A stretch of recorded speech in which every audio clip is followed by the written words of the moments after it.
It's an incredible pleasure for me to welcome Professor William Mitchell to Bad Faith Podcast. I first came across Bill Mitchell when listening to an episode of Macro and Cheese. People who listen to both of these podcasts will know that I frequently find myself so stimulated by conversations that happen over there that I want to continue them over here on Bad Faith. But for those of you who don't already know, William Mitchell is one of the world's leading heterodox economists and professor of economics at the University of Newcastle, Australia. His books include Eurozone Dystopia and this one, which I have had the pleasure of getting into over the past week or so, Reclaiming the State, a Progressive Vision of Sovereignty for a Post-Neoliberal World. Welcome to Bad Faith Podcast, Professor. Thank you. Thanks for having me. So what was so compelling about both your interview on Macro and Cheese and this book, which I found myself immediately wanting to grab when I read the synopsis of it, is that it does, I think, provide somewhat of an antidote to, I think, the stagnation and frustration that's been breeding on the left in what we've come to call the post-Bernie era. And it also gives a diagnosis of sorts for what the left, the broader left, has been getting wrong about how to meet the challenge of addressing neoliberalism and right populism. So I wondered if we could start by you giving your theory of the case of what the left has been getting wrong. Well, I mean, I'm old enough now to have seen a broad span of developments over the last, 50 odd years. And the left really started losing traction and direction in the 1970s, in my view. And that's what the book you were holding discusses, traces the tipping points of when that happened. And, what happened was that during the post-Second World War period from 50s, 60s into the early 70s, the left was fairly well organised and had a good message that they wanted, within a capitalist system, they wanted governments to mediate the capital-labour conflict. They wanted governments to mediate that and deliver returns to workers in the form of full employment, good public services, good public infrastructure. And what we observed was full employment, reduced inequality, upward mobility of the working class into a middle class, and all of those things that we define as that period of prosperity. Now, there were problems of that period, of course, particularly relating to gender issues, race issues, and those type of issues that subsequently have become a focus. But broadly, the working class were improving their position after the Second World War. Now, that by the end of the 60s, the capital, if you like, as a broad aggregate representing the recipients of profit, they were becoming discontented, and at that time, of course, global capital was starting to emerge. We had financial capital. Capitalism was evolving from industrial capital into financial capital, where manufacturing centres were shifting into Asia and Eastern Europe, etc., and finance capital was becoming more powerful and more transnational. And at that time, capital started to fight back, if you like, and started to build this story that the nation state, the governments of our lands, were becoming powerless against the dominance of international capital, and that governments who had previously been using their fiscal capacity, their spending and taxation capacity, to deliver these more prosperous times for lower income families and workers. The narrative that came out of the right and representatives of capital, the peak employer organisations, and was that we couldn't continue like that, that what governments now had to do was worry about returns on capital, and if they didn't do that, then financial flows would work against the nation and destroy the currency. That was the narrative in the early 70s. And then along came the OPEC oil shocks, which doubled the oil price overnight, almost, and that created the first real episode of inflation for many years. It was global. Oil-dependent countries were severely impacted by the rising price of oil. And the response of that was of the fiscal authorities was to impose austerity. And that's when we saw the first era of stagflation, which is the coincidence of inflation and unemployment. Previously, those two things were separate. And what we're leading up to here is that the right were very clever. They were well organised. They created think tanks. They bought big media organisations, and they spun a narrative that look, this period where governments took responsibility for full employment, that's over.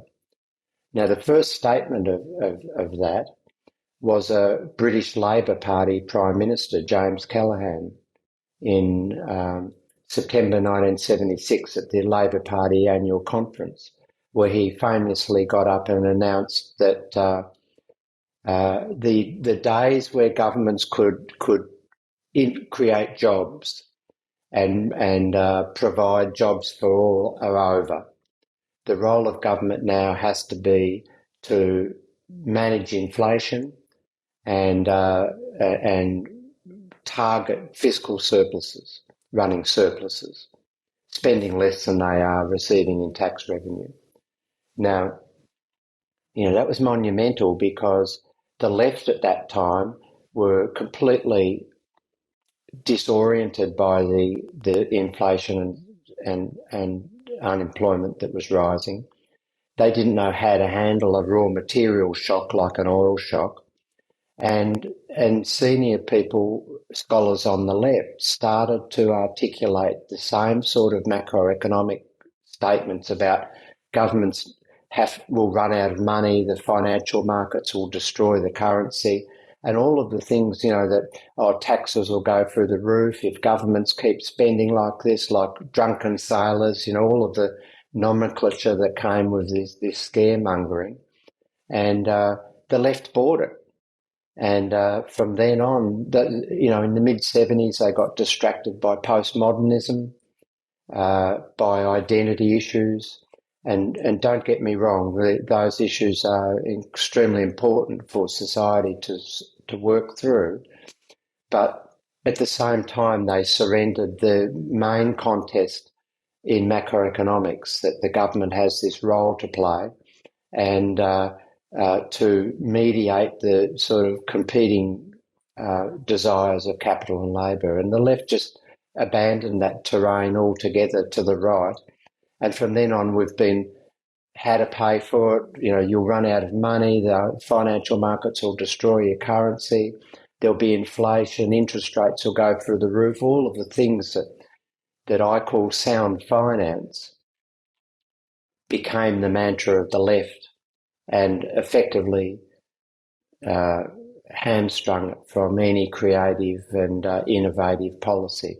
And meanwhile, the right knew it was a myth, but they used that myth to then bully governments all around the world to shift from being a mediator in that conflict to being an agent of capital.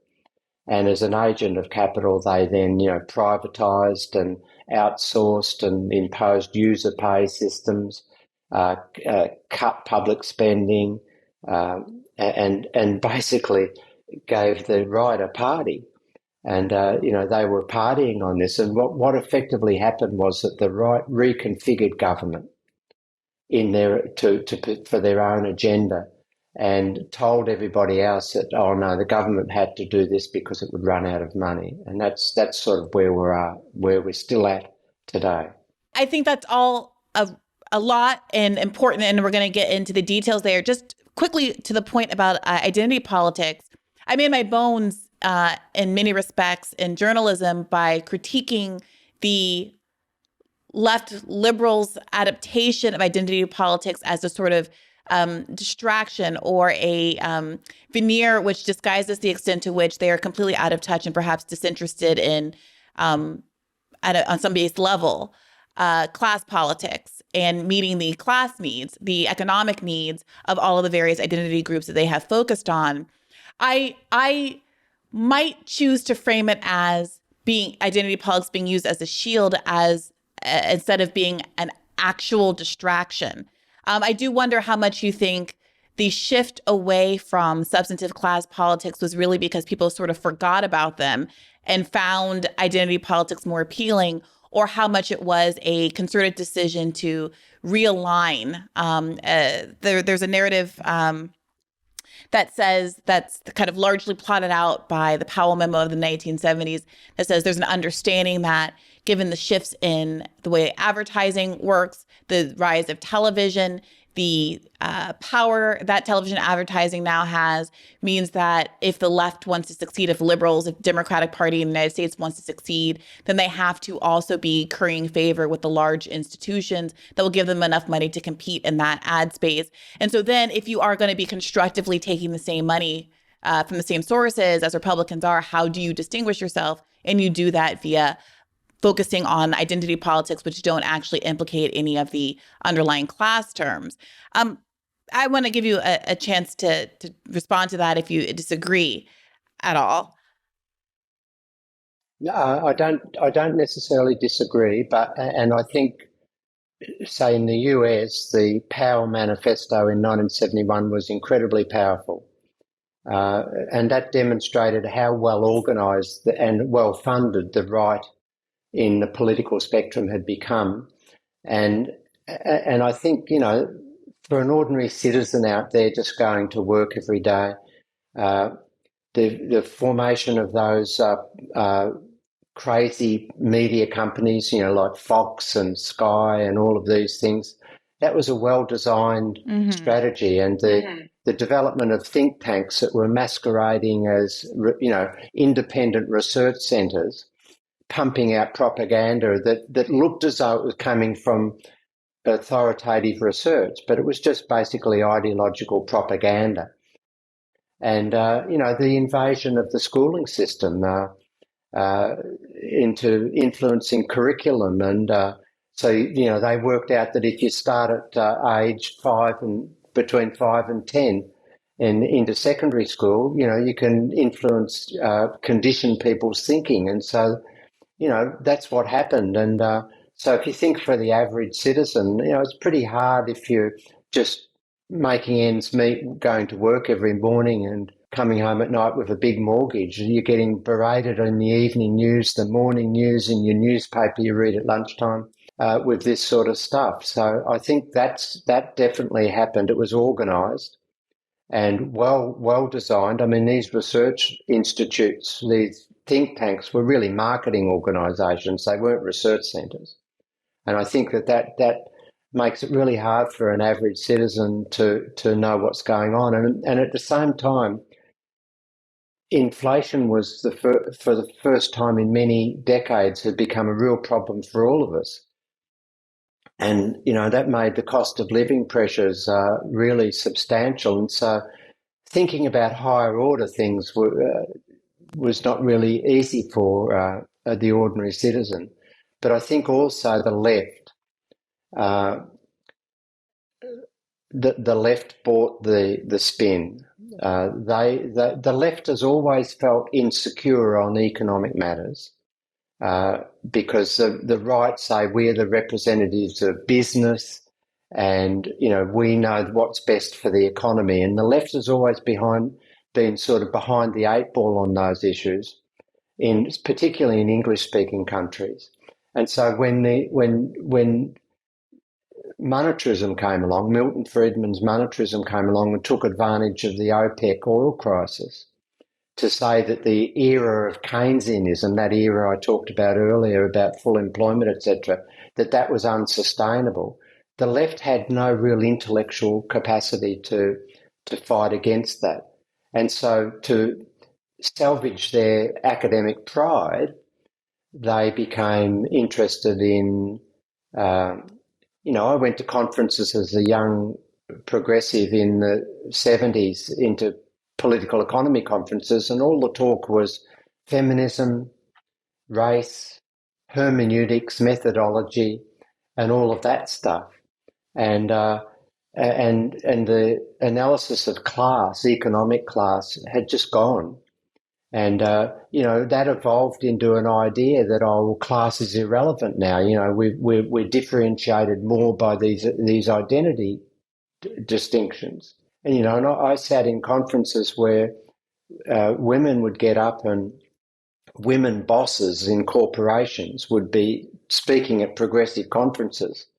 And the women in the audience, the workers, would think that they had more in common with the CEO who was a boss or the supervisor who was a boss or a woman than they had with the other men on the assembly line. And, this is what happened to the left, and they got distracted by that.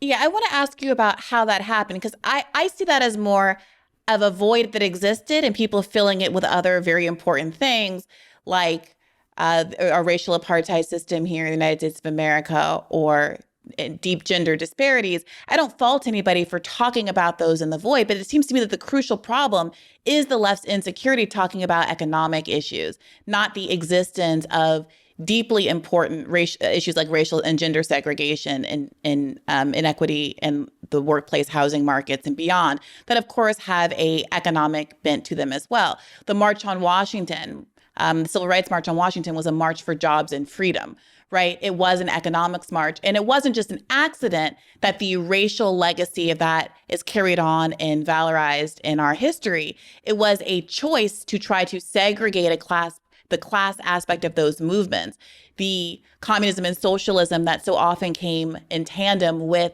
Black liberation movements in the United States of America, from the identity aspects of those movements to neuter them in these interesting ways. So speak to me, you've alluded to this capital labor conflict and how, at least in this post-war era, there did seem to be a kind of victory for labor. We saw the emergence of all of what we consider to date our most basic and lasting social safety net protections, an 8-hour workday, Social Security, Medicaid, programs like that. But you write in the book that that was sort of a Pyrrhic victory that wasn't necessarily the result of the kind of labor power struggle that the left believes is the narrative that we sort of embrace today. How would you complicate how we understand the post-war victories of the left? Yeah, I mean, just to go back to the identity issue, just don't get me wrong. Those issues are extremely important for society to evolve, and I think the point you make about the march was that did have a class aspect to it, an economic class aspect to it, as well as an identity issue, as well as a race type issue in the United States context. And I think what happened was event through the 70s and the 80s, that nexus got lost, and the focus became just on identity and separate from class. Now, going back to the post-Second World War period, I think one of the important things that defined that period was the beginning of the Cold War, and the fear. The Second World War was really a complicated affair between communism and capitalism, as well as between ideologies and nations. And the sort of narrative that America won the war for us is not exactly correct, because probably the Second World War was won by mistakes made by Hitler on the Eastern Front with Russia. And, the bad winter and spreading his troops too far and not being able to make progress in the East, and the fierce fighting of the Russian soldiers who knew their terrain better than the Germans in the dreadful winter that last winter. And, there were fears, Churchill, who was, the big player in the West at the time, he had plans to continue the march into and run through to over Stalin. And of course, the fears were that Stalin had the opposite ambitions and would keep marching to the West and spread communism into Western Europe. And I think that the West did had great fears of the spread of communism. In Australian foreign policy was dominated by this theory called the domino theory, that communist China would march progressively through Vietnam, Cambodia, Philippines, down through and take over all of the English, New Zealand and Australia. And there were communism was, at the end of the Second World War, everyone was terrified in the West of communism. And that in America, that spawned the McCarthy travesties or scandals or whatever you want, disgraces, whatever you want to call it, and the purging of communists throughout the West in important positions.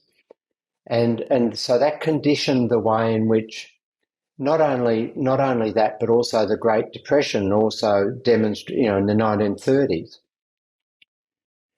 created a break in economic thinking, because up until, at the early stages of the 1930s, the dominant economic paradigm said that, just cut workers' wages and employment will rise. And, of course, that made matters worse in the early 30s. And it wasn't really until the prosecution of the Second World War, where government spending was very substantial, that governments learned, and of course, in the meantime, John Maynard Keynes had published his book in 1936 that really redefined economic theory to give a fundamental role to the nation state as a bulwark against the sort of vagaries and fluctuations of capitalism. And so by the prosecution of the Second World War really taught governments that if they spend big, they can create employment and material prosperity. And so you put that knowledge together. The question in 1945 was, how do we do that when we're not building tanks and missiles and equipping troops to fight each other? How do we maintain that in the peace? And the way they maintained the vision that they formed was that they would build bridges and schools and hospitals and have public sector employment and generally deal with the peacetime prosperity that way. But also the fear of communism was significant in the West. And they knew that the appeal of Marxism was strong among workers, because, workers in pre-war factories weren't exactly dealt with good occupational health and safety conditions and good pay, and the oppressive nature of capitalism hadn't been dealt with by then.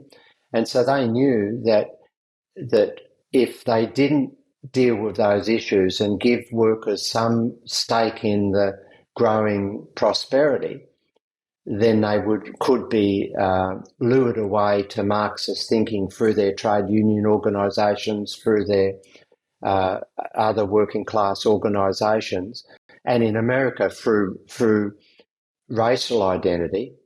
And if they didn't give some stop to the workers, then there could be dangerous destabilisation of capitalism. And capital sort of understood that too, that they had to give some material stake to the working class, or else their hegemony might be threatened. And I think that sort of more balanced view on both sides of the conflict, and the fact that the governments sort of walk the tightrope between the two competing interests, and gave something to workers and something to capital through procurement contracts and the development of the military-industrial state and all of that. That defined that post-war period, immediate post-war period, and that fear of communism can't be understated. So then what happened? Why is it that when there was a uh, economic crisis in the 1970s, the OPEC crisis that you alluded to, there wasn't and correct me if I'm wrong, this is the wrong way to frame it, a kind of Keynesian response that the left could adopt that could offer a solution to how to address the problem without leaning into the austerity politics that have defined the neoliberal era which followed? Well, the problem was that because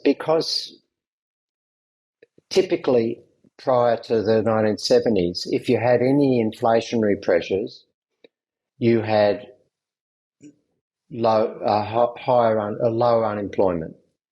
And when you had high unemployment in the short periods that we had fluctuations where unemployment rose, there was never an inflation problem. And so this Keynesian theory had really constructed inflation as an excessive spending problem when unemployment was very low. The technical stuff was the Phillips curve that said that if you had high inflation, you had low unemployment and vice versa. And so the inflation theory that Keynesians had in their head was that it must be something to do with high demand, high spending. Now, and so when the OPEC situation came along, and it was a cost shock, not a demand pressure issue. It was just purely because the supply side had become extremely expensive overnight, and the technologies in place were all dependent on the product that had become very expensive, and that is oil. The Keynesian academics really didn't know how to deal with that. They were a little bit lost in the debate, and now the ones who knew what was going on were the Marxist economists, and they knew well that distributional struggles. So effectively, what OPEC presented the world and this class conflict was a question as to who was going to take the real income loss from the imported oil price rises, because it meant that more of national income had to be devoted to imported oil and less could be distributed to wages and profits. And so the question then was, well, who was going to take that loss? And of course, by the early 70s, trade unions were still quite powerful, were very powerful. And of course, corporations had become more, industry had become more concentrated with very large, powerful corporations. And both of those powerful bodies on either side of the struggle had the capacity to inflict damage on each other. And so the question as to who was going to take the real income loss was a battle. And firms were trying to get margin push to protect themselves from pass the oil costs on.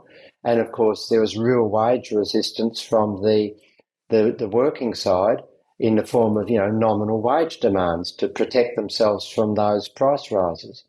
And that's what created the inflation. And the Keynesians had no real understanding of that type of dynamic, and that gave them a credibility gap in the debate in the early 70s. And meanwhile, Milton Friedman and his Chicago gang were developing, and the Power Manifesto on the industry side. They were all coming together with this narrative that the Keynesian era was just spend. Look what it's done. When I was when I was still at high school, all of the debates in Australia were about trade union power, corporate, all of the media debates were, trade unions have become too powerful. We've got to do something about it. Now, the Keynesians had no answer to any of that. I'm sorry to interrupt, but the implication is that the power of the trade unions caused oil prices to rise. I mean, what was the logic behind rooting the crisis in the power of the trade unions? Well, see, that was in the fight back of capital began before OPEC. OPEC became a convenient Scapegoat. episode that sort of ratified what they were already talking about, with the Power Manifesto in the late 60s. Friedman was saying, no, wages are too powerful, are growing too fast. And so that was, the struggle was already happening. But too powerful for what? Before OPEC, what was the negative consequence of wages growing ostensibly in the 1960s? Well, the profit share was getting squeezed. And the business. So it was a crisis of capital. It was, yeah, okay. There was the discussion in the 60s was trade union power and rate of return on capital. and the full employment era forced capital to share some of the booty and give it to workers in the form of increased wages and conditions of work, safety, and all of the occupational issues. And eventually that became capital became paranoid that their rate of return was getting squeezed too much. And so they wanted to work out a way that they could restore their rate of return and grow it. And the only way they could do that was to run these narratives about trade union power, squeezing them. Out of control communists, all of this stuff. I guess what I'm getting at is it seems like that narrative would have no appeal to anyone except for the small percentage of Americans who are capitalists and who aren't wage workers. So, how are they selling it at that point? I mean, I get when OPEC happens that everyone is impacted by high fuel costs and people are looking for someone to blame for that. But prior to that, I'm really struggling with how the now predominant narrative that spending is the problem, that the national debt is like a household budget and inflation is being caused by a lack of thriftiness on the national level. That all of these things, I understand that how they are kind of entrenched now, but in a period of time where a different economic model was predominant and inuring to the benefit of working people the way it was in the late 60s, it's hard for me to comprehend how the arguments that we're so inured to today took hold in the first place. Like who was buying it? How was this pitch appealing to working people? Well, remember that there was a major shift on the working people's side of the ledger after the war because we created a middle class in our countries. There previously hadn't really been a middle class, and we also hadn't experienced an era of mass consumption like we did from the 1950s. All of those advertisements on the TV shows with the housewife reflecting the era, with the new Kelvinator fridge and the new stove and all of the stuff that is just, and the introduction of TV into our families in the 50s. Well, in Australia it was the 60s, but just continually being berated by this middle class mass consumption narrative and reality, and of course that was made possible by the development of credit. And so credit cards and, big mortgages evolved as being important parts of our lives. And uh, so if you're a middle class person, you don't no longer associate. And trade unions were, even though they were quite powerful, they were starting to lose traction because the middle class were less interested in trade unions than the industrial working class. And I think that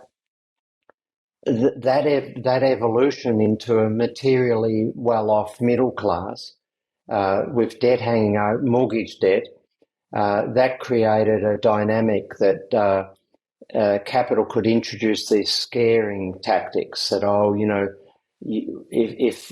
if governments spend too much, you'll be taxed. The taxes will rise. And, you don't want it. You're a hardworking American, a hardworking Australian. You don't want the government to be on your back with these huge tax increases.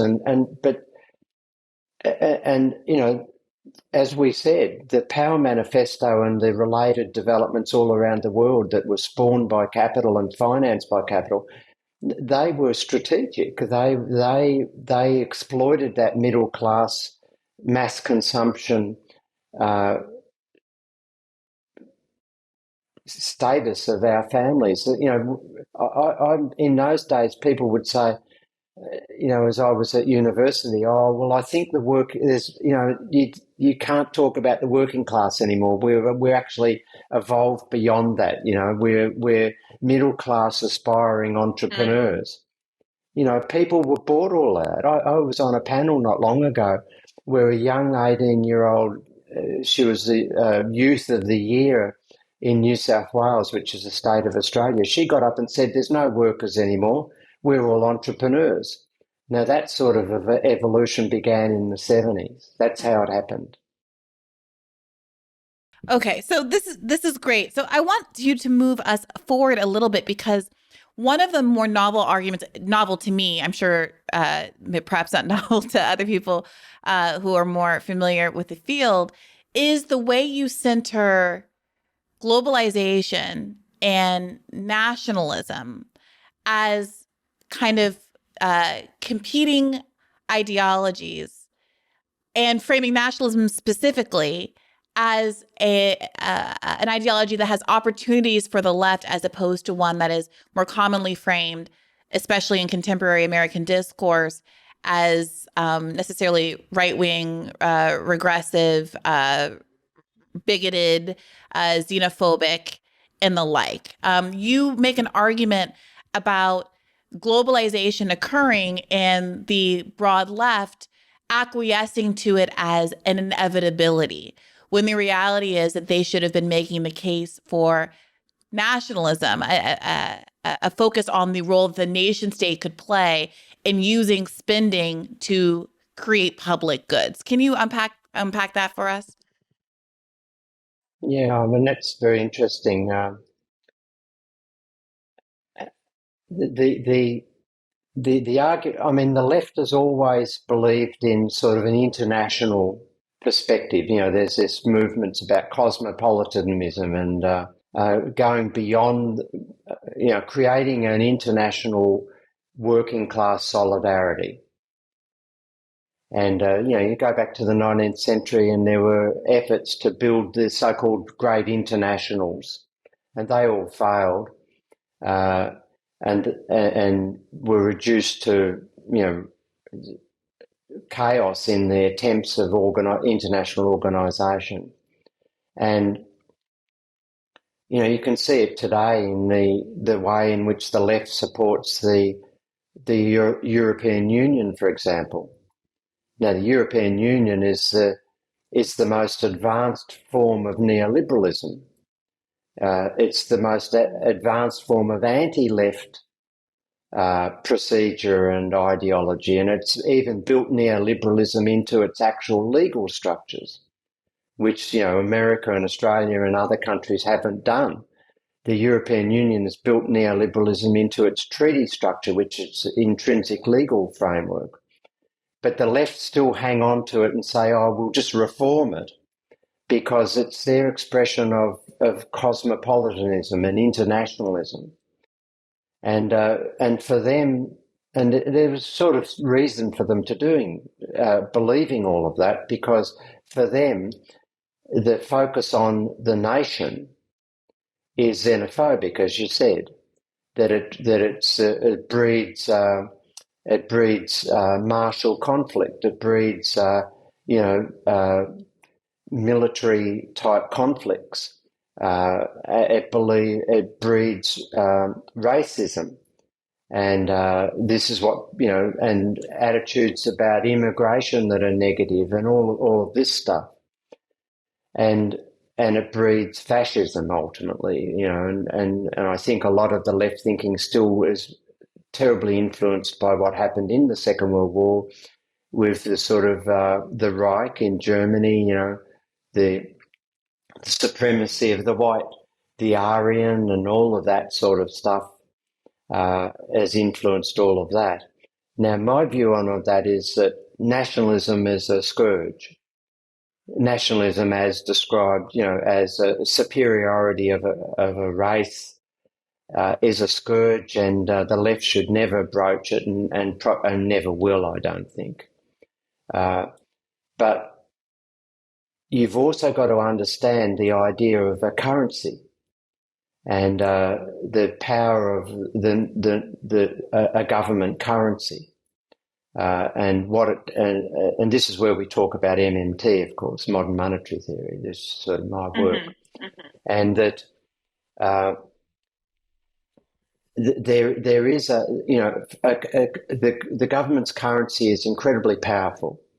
And it has to be used in a way to advance prosperity and illuminate take us beyond just where's our food coming from into higher order things, like education and philosophy and art and the higher order things that we can deal with once we've been able to find food for our families. And then the question then is, well, what gives that currency legitimacy?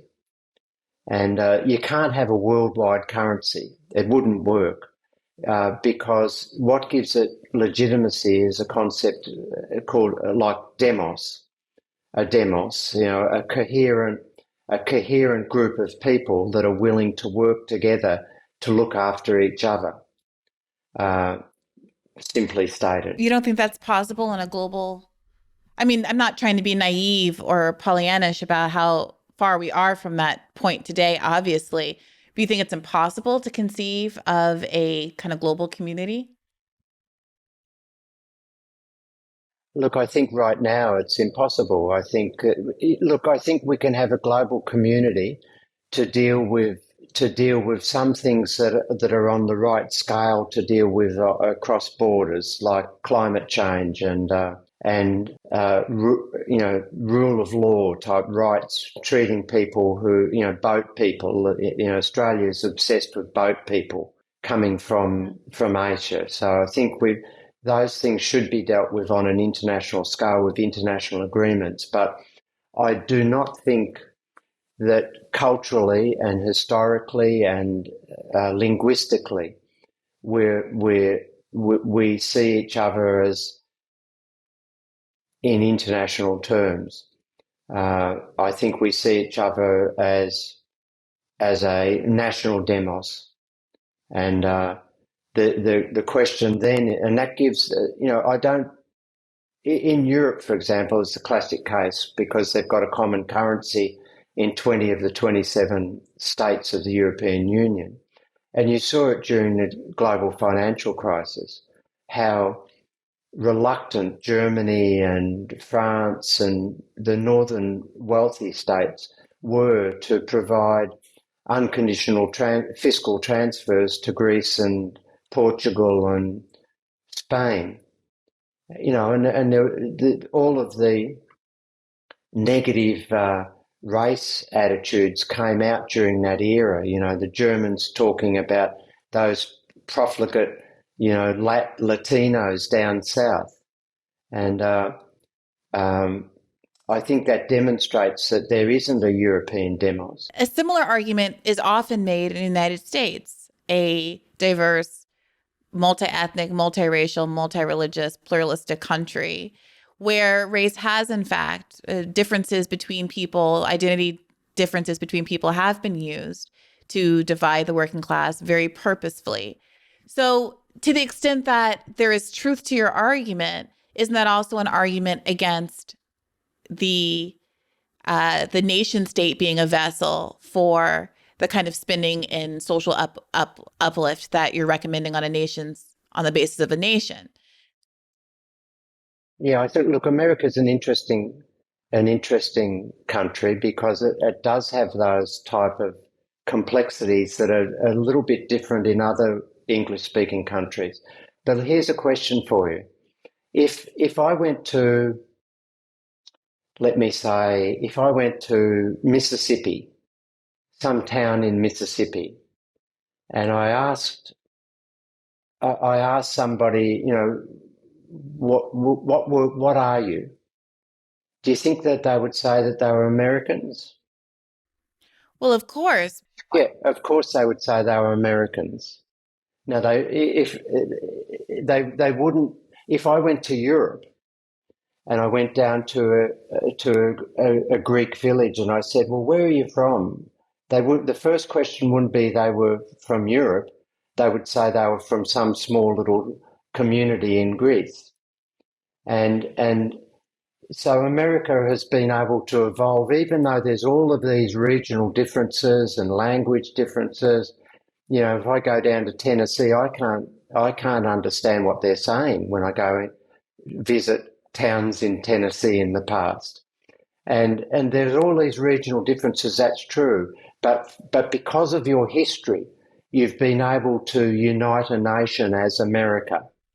Well, I mean, that's so complicated, right? I mean, I take your broader point to be that the power of currency, the point that I'm sorry if I interrupted, but the power of currency comes from a sense of a demos, and that it's kind of a, well, maybe I'll just go ahead and let you finish your point, because I do think this has some pretty significant implications, because the kind of, I don't know, Keynesian state that we briefly had, where there was spending that did create a middle class and a period that many Americans look to as a kind of halcyon period of American history, was contingent on huge swaths of the American public not being able to benefit from that social contract.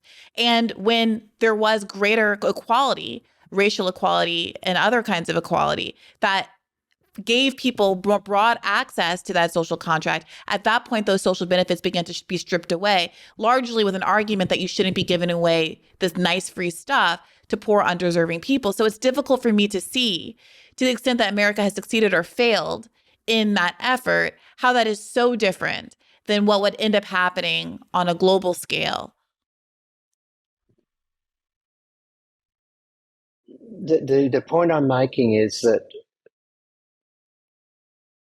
federal states like Australia and America and Canada, uh, those countries, yeah, they have poverty, they have disadvantaged groups, they have regional differences, but they have broadly been able to accept that they're a nation and that there is a federal government, and the federal government represents everybody. Now, for an individual in those states, someone in the southern states of America who's black or a Native American, out in some of those settlements, you know, they are less enamored with that prospect, but they still see themselves as part of the American experience, and you know, whenever there's a military conflict, the poorer Americans go into the army and represent America, and of course the elites treat those disadvantaged American soldiers as fodder. But that's beside the point. They see themselves as broadly belonging to America and part of the American experience. Whereas in Europe, for example, the Greeks and the Spaniards, their cultural history has been so strong and rich that they don't really identify as Europeans first and foremost. And the reason why Europe is in such a mess is because of that. That they still see themselves as belonging to a nation demos like Spain or Italy, and that they haven't become Europeans in the same way as we're Australians and you're Americans. It's a different type of evolution. Help me understand, connected to the point that you were making about the how currency works and why you don't believe currency will work on on a global level, with through the lens of MMT. Well, because if you want to have a global currency, you've got to have a single government and a single central bank.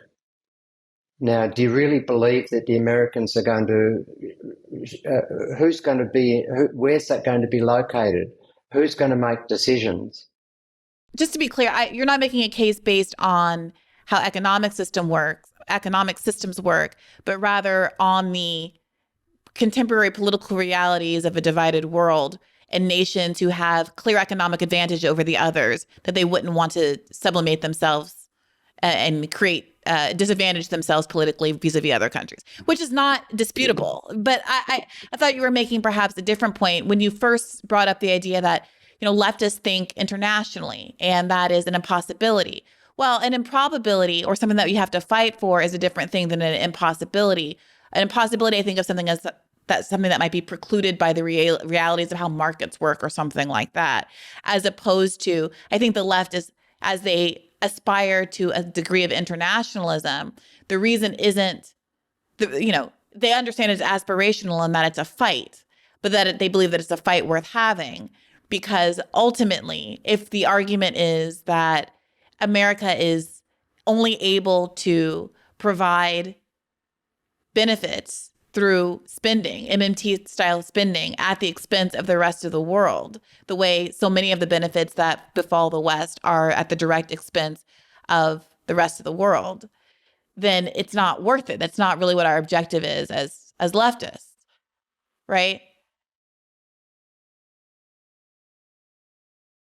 I mean, you're getting to the nub of it that I don't believe that you can do that within a capitalist system because the capitalist system is an exploitative system across national boundaries, and there's no way that the first world industrial and financial elites are going to say, well let's share all of this power with the African nations, for example, that we're busily exploiting in an extractive way to extract their wealth and bring it into the first world. I mean, there's just no way that's not a reality that's possible, and within a capitalist. So how me explain then, because you write that neoliberalism has a war against sovereignty, and it seems to position sovereignty, which is perhaps a better word than nationalism, given the valences of nationalism,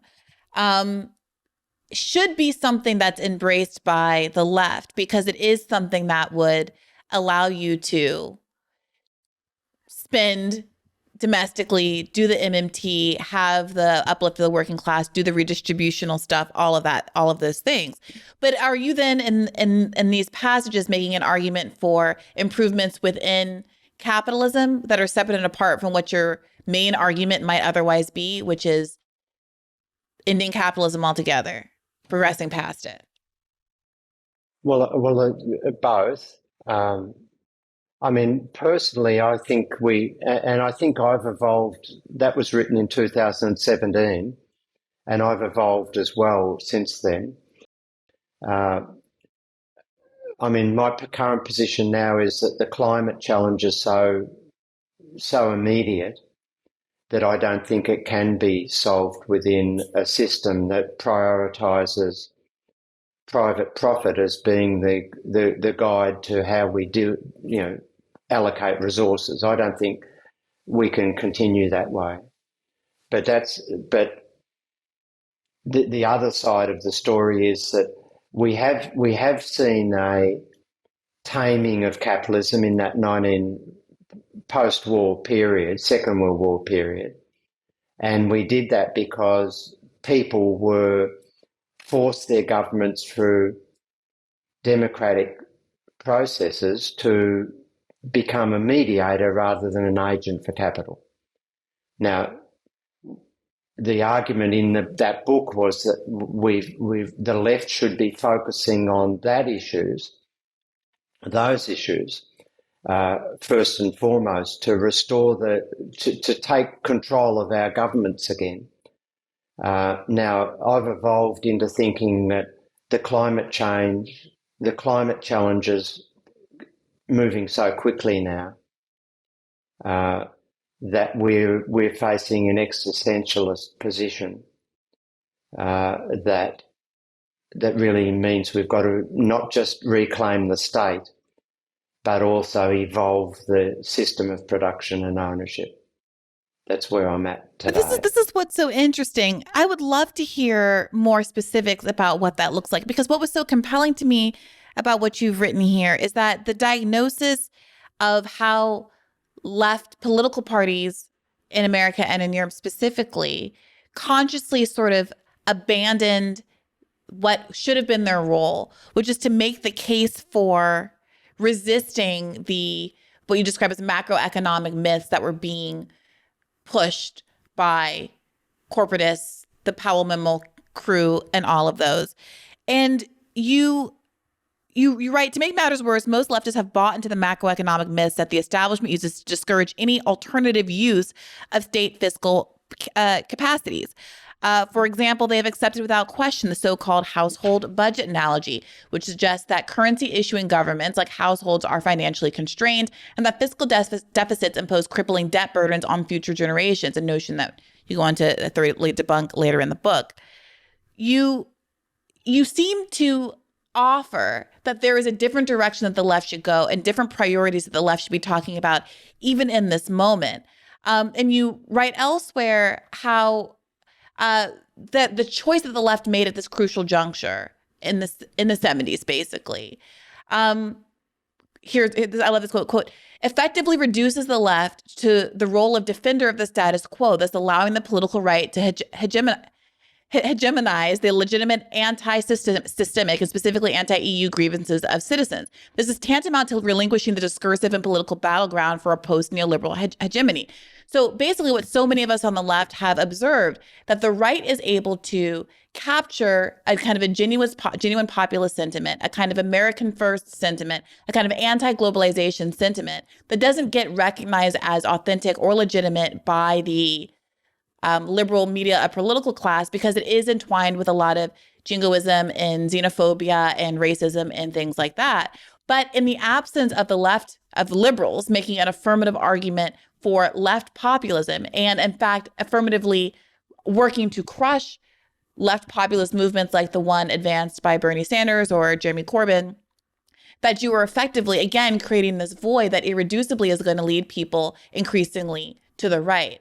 So, is this just a case of you saying, yeah, we know the solutions are there in terms of winning these more immediate political battles, including the ones that would have dramatic impacts on an issue as important as climate change. But the liberal political class is simply unwilling to make those moves, simply unwilling to take those stands because of whatever moneyed interests, political interests, et cetera, keep them from wanting to embrace the kind of left populist politics. Yeah, I mean that's it. We can't discount the fact that the financial resources that are on the right are substantially greater than the financial resources on the left, and the control of media and is substantially biased towards the right. But even saying that, if you think back to the 2019 British election, everybody thought that Corbyn would get completely demolished. But he didn't do too badly, and one of the reasons for that is he gained a lot of the youth vote. And the question then was, well, Rupert Murdoch's tabloid press were incredibly against Corbyn, as they are against any progressive notion. But they didn't have traction in that election.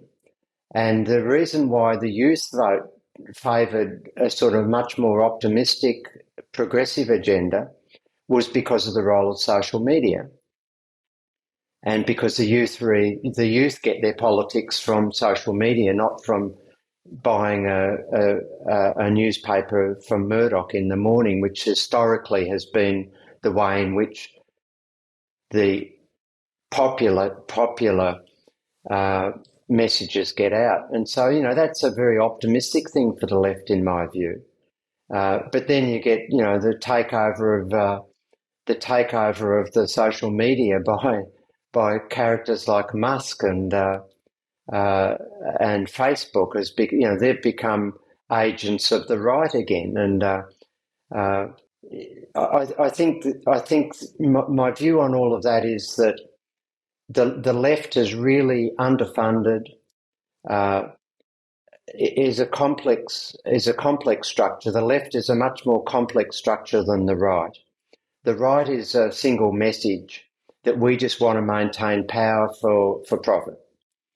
And the left is much more complicated. It's much more intellectual organisations. They worry about philosophy and complex issues about identity. I mean, there's a way I can describe the right project in much more complex terms as well, if I chose to.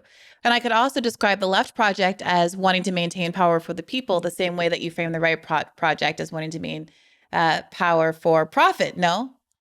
Yeah, no, I agree with that. But somewhere along the line, the right can narrow their message down and fund a very targeted message, whereas the left get caught up in internecine battles and philosophical battles and what have you, and are less well funded and less able to direct their message. I think that's a big difference.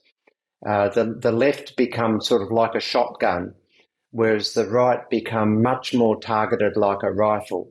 And I hate to use military type analogies, but that's the point, that the left are much more sophisticated intellectually, in my view, in the way in which they progress their politics, and that's been a disadvantage.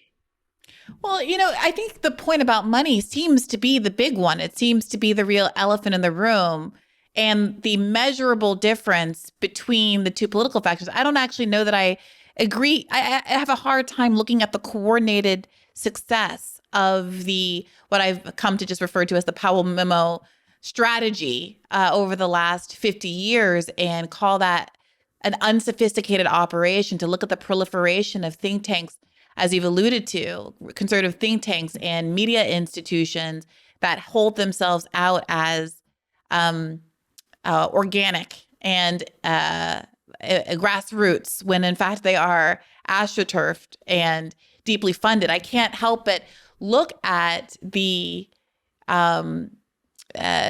consistent right-wing bent of media ownership, from Elon Musk to Murdoch to Jeff Bezos all the way down, and see that the real advantage of the right has is that their interests align with, they are in fact the vessel for corporate interests. And any genuine left is going to be antithetical to those. And the Democratic Party has bought into those same corporate interests. And so there is simply just an enormous asymmetry between how much funding, a leftist podcast like mine is going to get versus Ben Shapiro's. There's an entire country that is very invested in Ben Shapiro advancing a particular message right now, given global events, right? Yep. Oh, absolutely. I mean, the right have the power of corporate money, and the left typically run cake stalls to raise money on Saturday morning at sporting events, wherever they run their cake stalls and their raffles and they raise pennies, whereas the Koch brothers donate billions, and that's always been the case, and that's because the Koch brothers represent the power elites, and the cake stalls represent you and I as the citizens, and we don't have any particular power.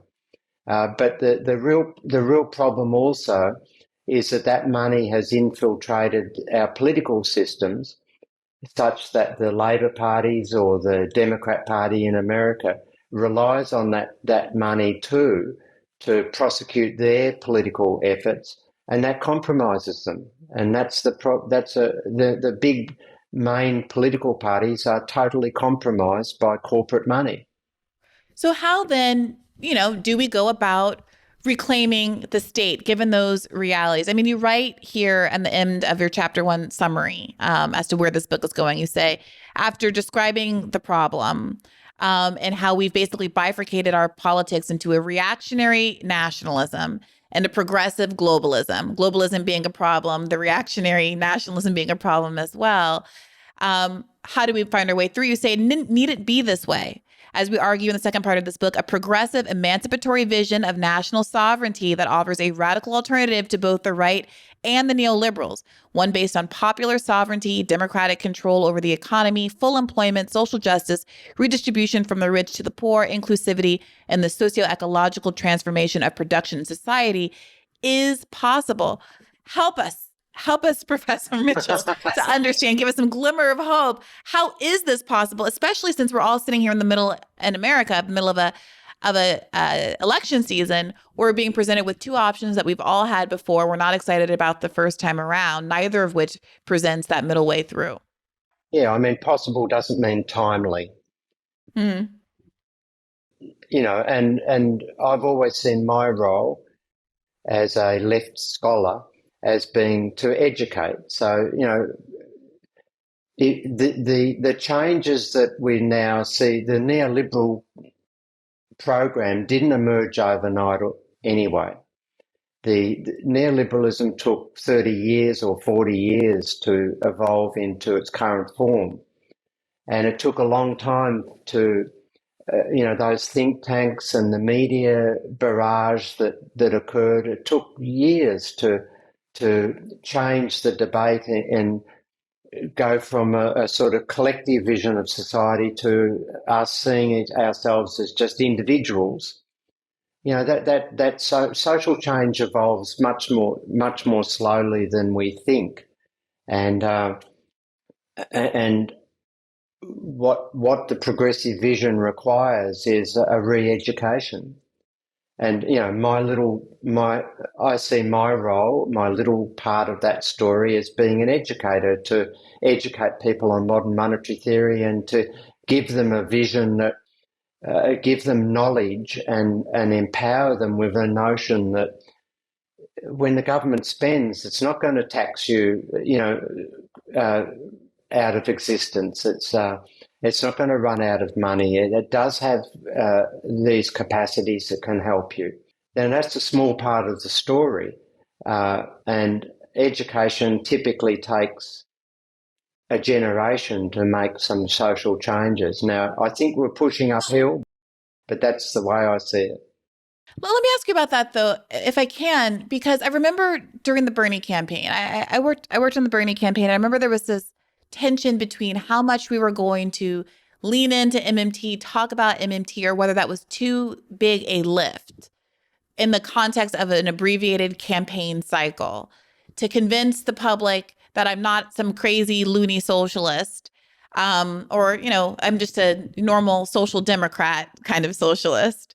And that we all know that the government doesn't have to tax to spend, but let's just provide the public with a tax plan that could pay for these policies, because we're going to get banged on every MSNBC appearance with, well, how are you going to pay for it? Because that's the neoliberal way to say that we would all like to have good things. We're just really the same. I'm just the practical party who knows that we have to pay for things.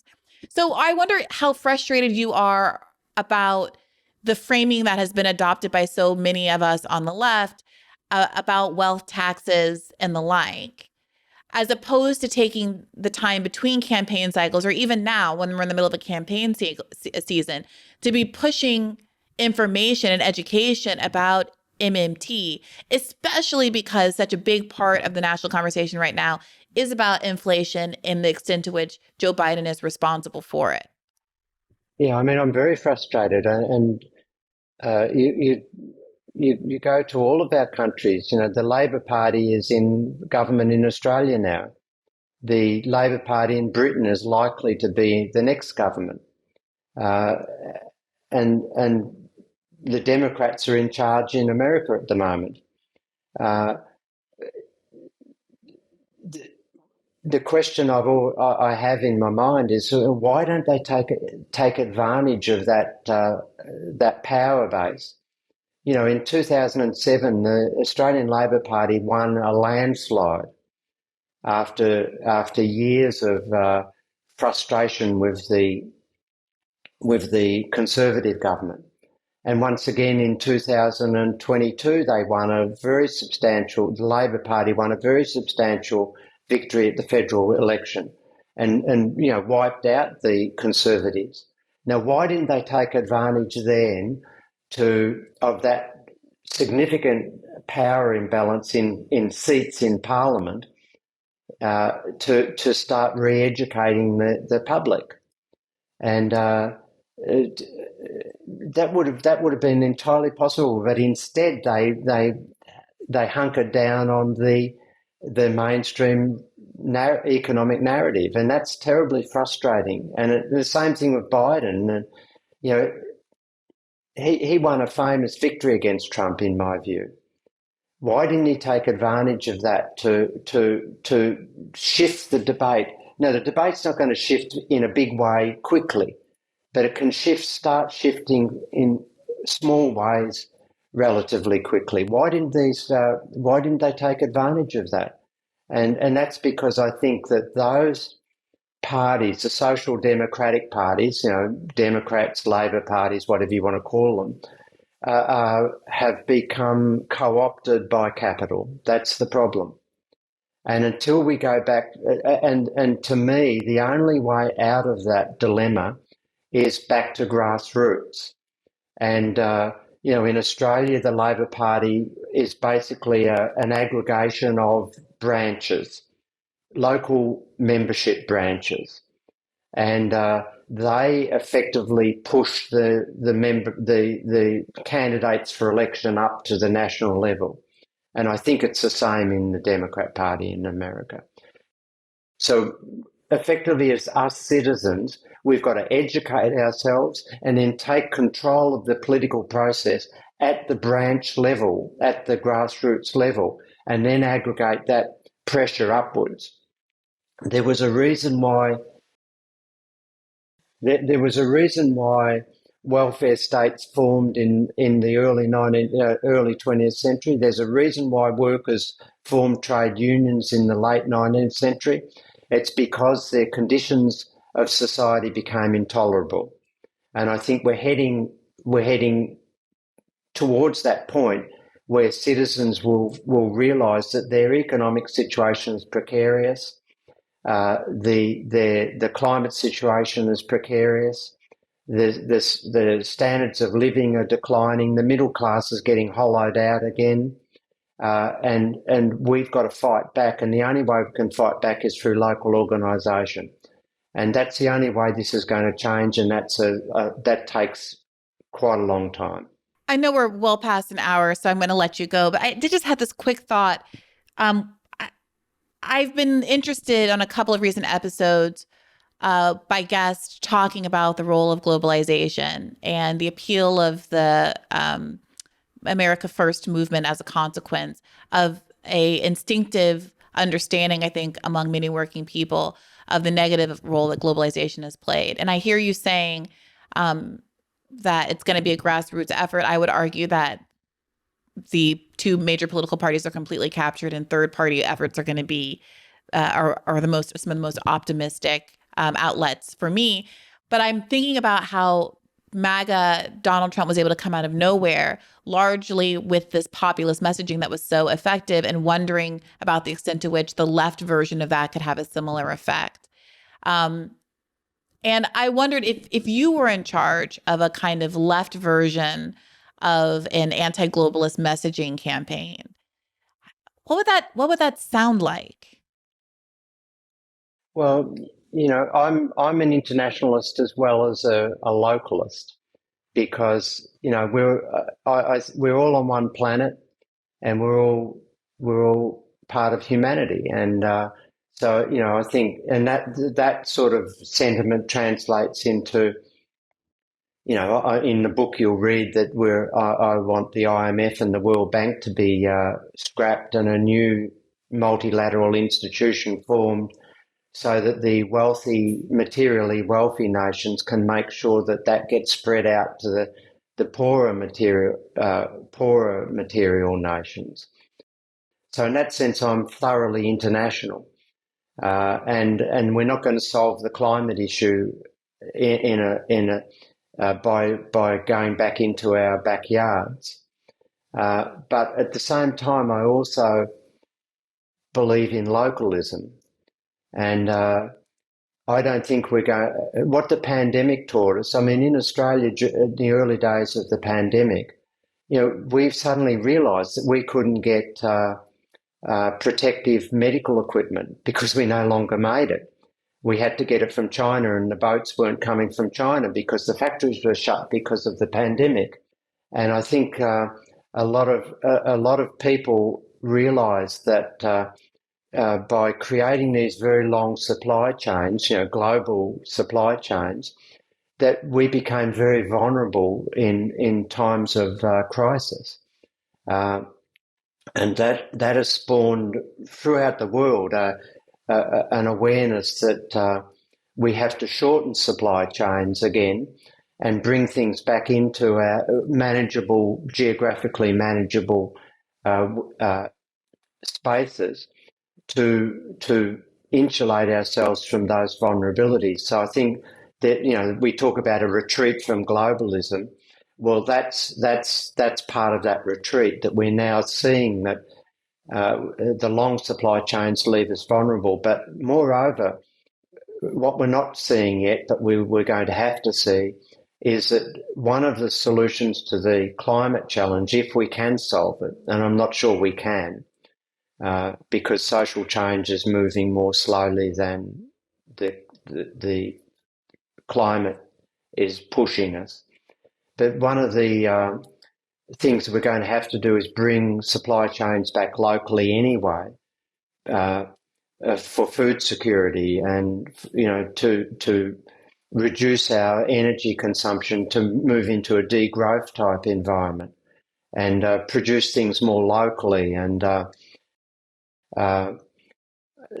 that's my narrative, that we've got to encourage a much better food supply chains, so that we have more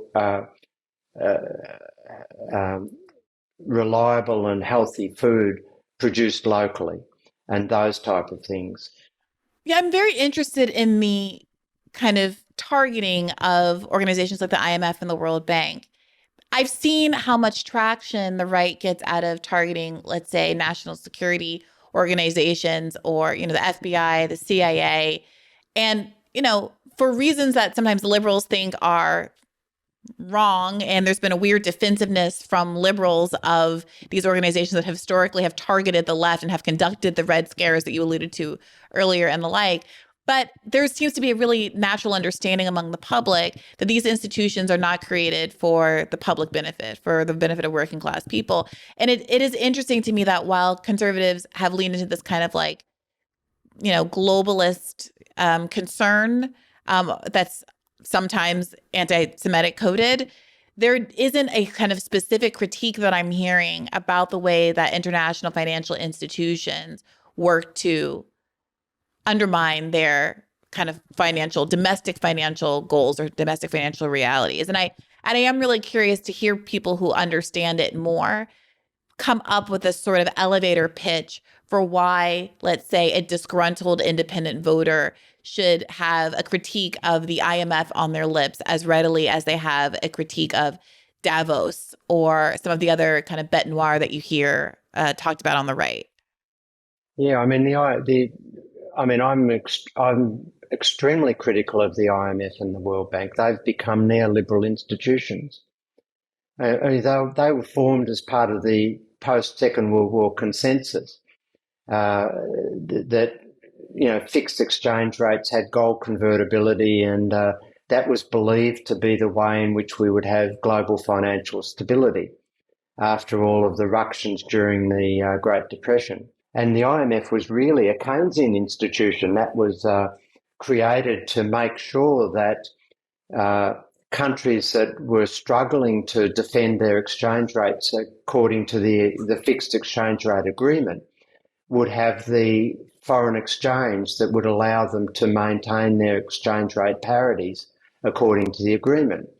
Now, when that system collapsed, as it was always going to effectively when President Nixon got on national television in America and closed the convertibility in August 1971, and then the Jamaica Accords in 1975 ended that system forever.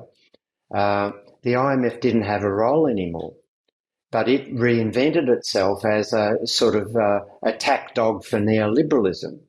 And this is when we started to get all of these very harsh conditionality programs to lend money to states that had run out of foreign exchange. It would then devastate the public's sector, cut funding to education and healthcare, and the whole export-led development ethos driven by the World Bank and the IMF have emerged there. That you had to turn sustainable subsistence agriculture into export-led cash crops, which devastated the natural environment, which was counterproductive because it just flooded the world markets with too much produce, which then drove prices down and then meant that the poor countries couldn't pay their loans to the IMF back, and then you had more repressive structural adjustment programs. And meanwhile, back at the ranch, you've destroyed your natural ecology, you've devastated your forests and your soil, etc. The IMF is part of the neoliberal machine, and it has no role to play in a progressive international vision for the left, in my view. We've got to reform, scrap it and create a new institution that becomes a distributional institution from wealthier countries to poorer countries, without conditionality, without devastating the public sector in those poorer countries. The neoliberal narrative has imposed this development vision on poorer countries in Africa and Latin America, etc., Eastern Europe, and the IMF agenda. And if the America and Australia had have followed that agenda back in when we were poor countries developing, we would have never become advanced countries.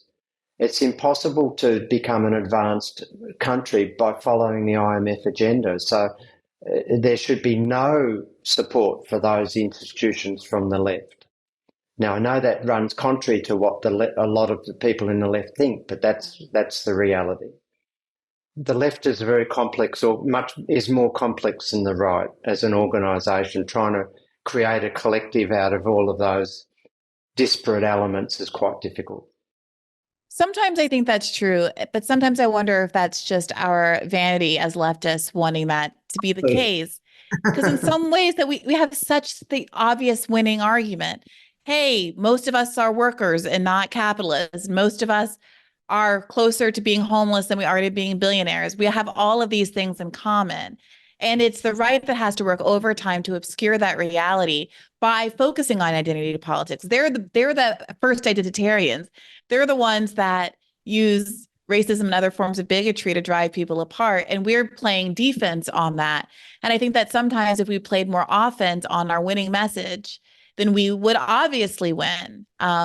But Yeah. I do think No, the main problem is that we don't have anybody playing offense. There is no political party that actually represents us because they've been so completely and thoroughly captured. So is our argument really difficult, or is it just that nobody's making our argument?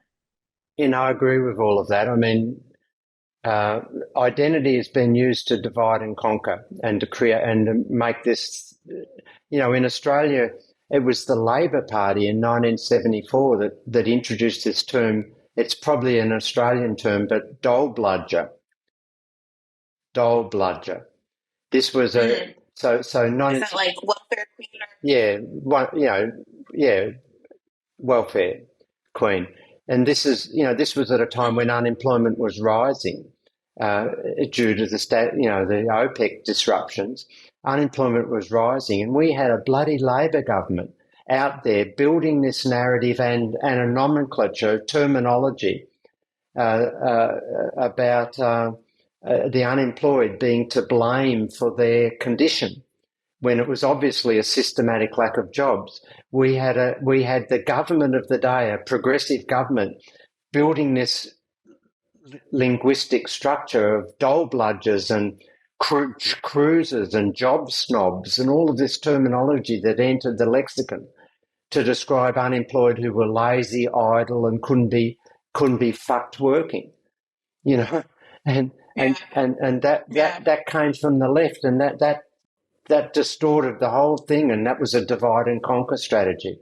That us middle class employed people who go to work every day, we work hard for our living, and look at them over there. They're just bludging on unemployment benefit, and so identity's always been used in that way, and the left has fallen for it. What's interesting, I mean, my only pushback on some of the identity stuff is that I do feel like class identity is a form of identity politics. And I think being upset about identity politics isn't going to get you anywhere. It's being able to weaponize identity for your own political ends effectively. And it's not identity politics isn't bad. People have identities. The thing is you want people to play into the ones that are mass movement building and create a big enough tent to actually be able to have political change. And that is reminding people of their class identity. And so I don't know, I don't think that these things are mutually exclusive. I do think that there's a way that sometimes the left can harp on the negative ways that liberals have weaponized identity to obscure their own complicity in neoliberalism, that are alienating to groups that have only known political identity through their kind of racial, ethnic, religious, whatever identity. And that you could be working with those things instead of working against them and simply offering an additional identity that has been left by the wayside, which is class. And Democrats fundamentally will not pick up that mantle. They're incentivized not to because they're fully bought in. They're fully bought into the neoliberal project. They know No, better. They're not like I don't think they're distracted by race. I think they are cynically exploiting the reality of these other identities that don't actually need them to change anything about their class status or their yeah, I think that's true. But if you go back to the 70s, the academics did become distracted. There's a difference between the academic class and the activist class. The academics, the research programs did become diverted into those issues away from class, away from economic class. And, there was a book in 1973 by James O'Connor called The Fiscal Crisis of the State. And that was the first statement from a extremely left thinking that the government would run out of money. Well, the government could never run out of money, but it bought that line, and that influenced us. So that was discretionary. That shift, that was discretionary. And I mean, if you think, we've now got recent documents, CIA documents, that there was a boom of continental Marxism in the 1960s and into the early 70s. The French Marxists. Now they were doing tours of America in the 70s, and now we understand that, and that completely diverted the Marxists into a particular way of thinking, that sort of abstract continental Marxist thinking and completely distorted the way in which Marxist activism was emerging in the early 70s. Now, it's now been revealed, and we've got documents that the CIA was funding those conferences and tours, because they realised, the CIA had worked out that these French continental Marxists were loonies and would so turn off people from Marxism that, well, why don't we promote it? It I mean, was that seems to be crazy what stuff. that's kind of that's where I've landed. And I can't prove anything today, but you look around the left media sphere and you see some people who you think, well, maybe they have gone from being an unknown quantity to having 1 million followers on Twitter over the course of 3 years because their brand of weird, bigoted, misogynist left. I'm thinking of a particular guy named Jackson Hinkle. Um, is destructive to the left. It makes us look bad. And so let's make him the guy that's the face of the left. I mean, you see, I don't know who can say what's motivating what, but I struggle with arguments given the enormous power imbalance that would blame individuals for caring about issues that are important. Rank injustice is an inequality, and that being the reason, attributing that as the reason that the left movements are failed, when Yeah. everyone in the world with every dollar behind them is working overtime to shift our politics in a direction that's going to be less effective. And I agree. I don't want to be blaming us internally when we need to be like, okay, here's what is effective. Let's come together around those things. Well, I mean, I agree with that, but take the climate issue. I've been on panels over the last couple of years where I've been on the panels have been leaders of green parties. The green move in Scotland, in Australia, this sort of thing. And they say, oh, the only way we're going to do this is if we involve financial markets and create green bonds and get them behind this. Well, that's Elizabeth Warren style. yeah, and that's it. And that's an individual political leader representing a movement of green people who are all great people who are really motivated to do well and to do good things for us. But they're completely besotted by the mainstream economics agenda that the only way we'll be able to do this is if the financial markets do it for us. Well, that's a recipe for disaster if you let the financial markets into this. And a complete misunderstanding of what the motivations of the financial markets are.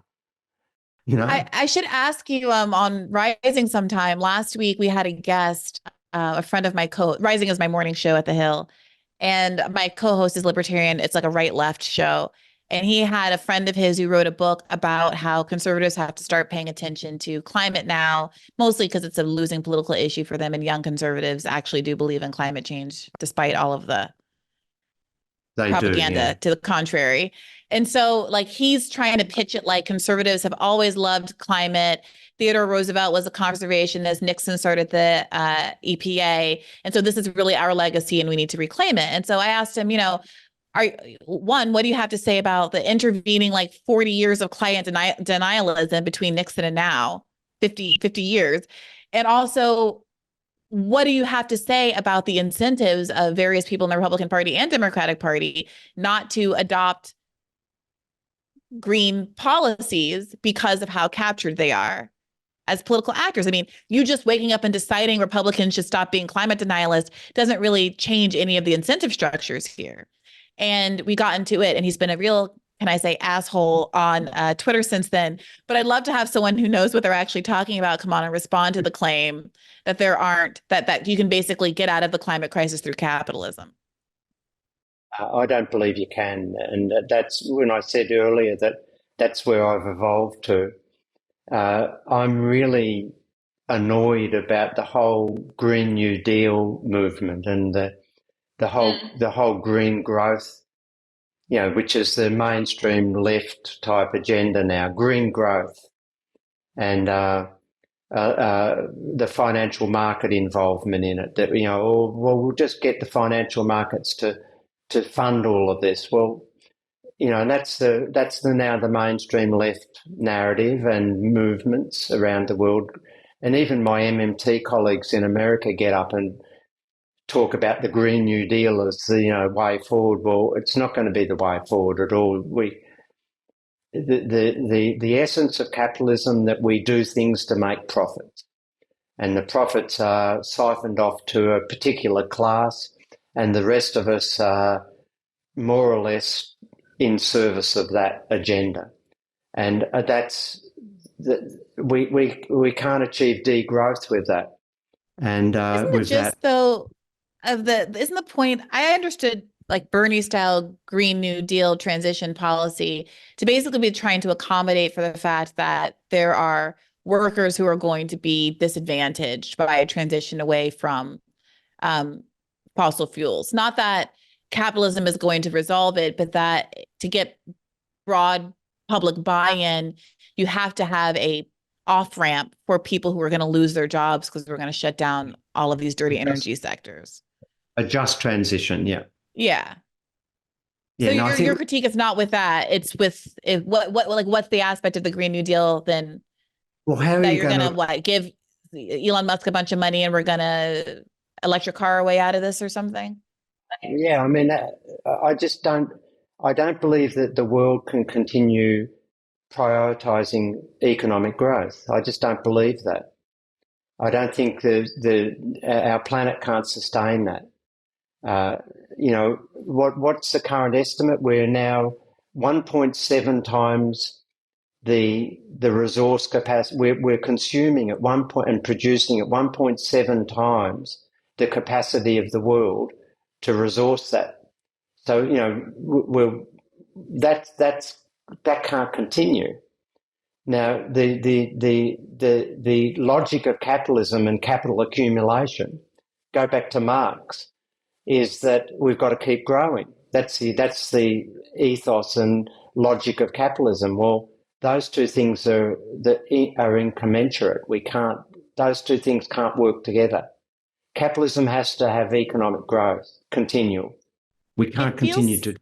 it feels scary, I think. I mean, what happens if you stop? I think that's the question that a lot of people want to have answered before they can kind of accept the idea of degrowth. Not to mention, and I heard you talk about this in Macro and Cheese, not to mention that people want to know how we're going to respond to developing countries who haven't had the opportunities to grow into the first world and modern standards of living and all of those things, being told, oh, now you've got to stop.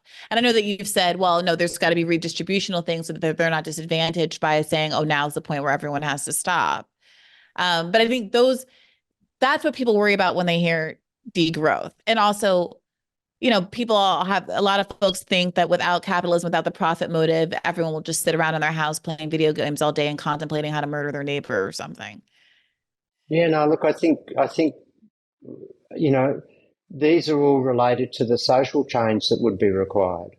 And I think, understanding of the way in which social change occurs, it's very slow, it's not linear, it's step forward, step back, it's complex, and it takes decades and generations. And that's the dilemma I think we're facing as humanity on this planet, that our ability to make the necessary changes. You and I, as middle class, I'm presuming we're both middle class people. You and I have got to have a dramatic contraction in our material footprint. That's the reality. Yeah, I We've mean, I got to have have no a issue with dramatic. that. I will say, Bill, that I already live in a 700 square foot, one bedroom apartment and don't drive a car. So I kind of feel like I'm ahead of the game. You are ahead of the game, and all power to you. Uh, and I live in an eco village that has a community farm, and we have negative power bills because we use the sun, and so I'm probably a little bit ahead of the game too. But you think of the average American middle class person with the huge house and and the yacht and the power boat in the driveway and the big SUV, the big four-wheel drive, like a tank as their car to drive their children to school.